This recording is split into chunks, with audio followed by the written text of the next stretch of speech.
Did you know that in the UK, as many as 1 in 10 people use dating apps? By 2030, it's predicted that as many as 70%, that's 3 out of every 4 relationships, will start online. Dating apps are said to have come into their own during the period of COVID-19 when lockdowns and social distance regulations were in place. For our research, we asked 900 heterosexual and lesbian, gay, bisexual, trans and queer identified people about how they use dating apps during the COVID crisis in the UK and how this differed to how they used them before and after that period. We wanted to know why and how dating apps are used to find love, sexual partners, or to make friends, or to simply pass time. But we were especially interested in how they might help to alleviate loneliness at times of social isolation. So there are 3 broad findings from our research that we would like to highlight now.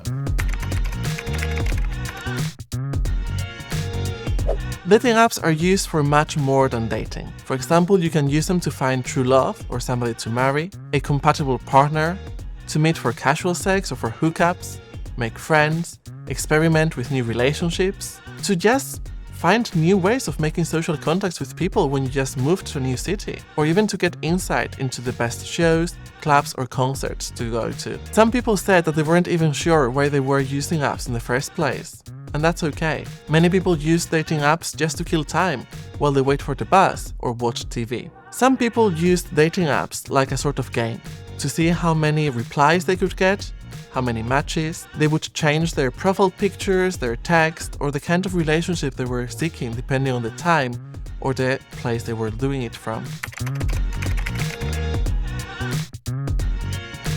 During COVID crisis, many people said they talked with each other more, without the objective of ever meeting up. Many more heterosexual men than heterosexual women said that one of their top motivations before and after the COVID crisis was to date or to meet up for sex. Gay, bisexual and queer men, more than any other group, identified sex as a top motivation. However, heterosexual women and some gay men noticed that some people seemed less interested in sex during the COVID crisis than they were before or after the crisis. Many women and men thought dating app users were more talkative during the COVID period. They seemed more interested in friend-like and mutually supportive relationships than they were before or after. One person even described the COVID crisis as the best time ever on dating apps. So during COVID, dating apps did help some people to feel less lonely and develop alternative ways of relating. However, according to a survey we ran, many people felt lonely before COVID and felt even lonelier during COVID when social restrictions were at their height.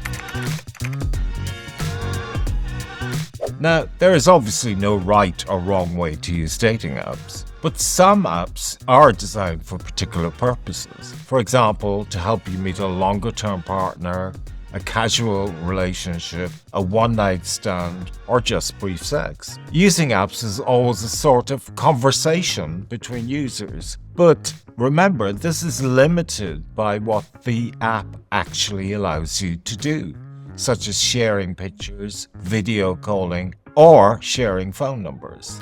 If you want to learn more about how to use dating apps and the impact they're having on your life and in our society as a whole, we have produced a series of short videos to explain our findings in more detail. From us to you with love.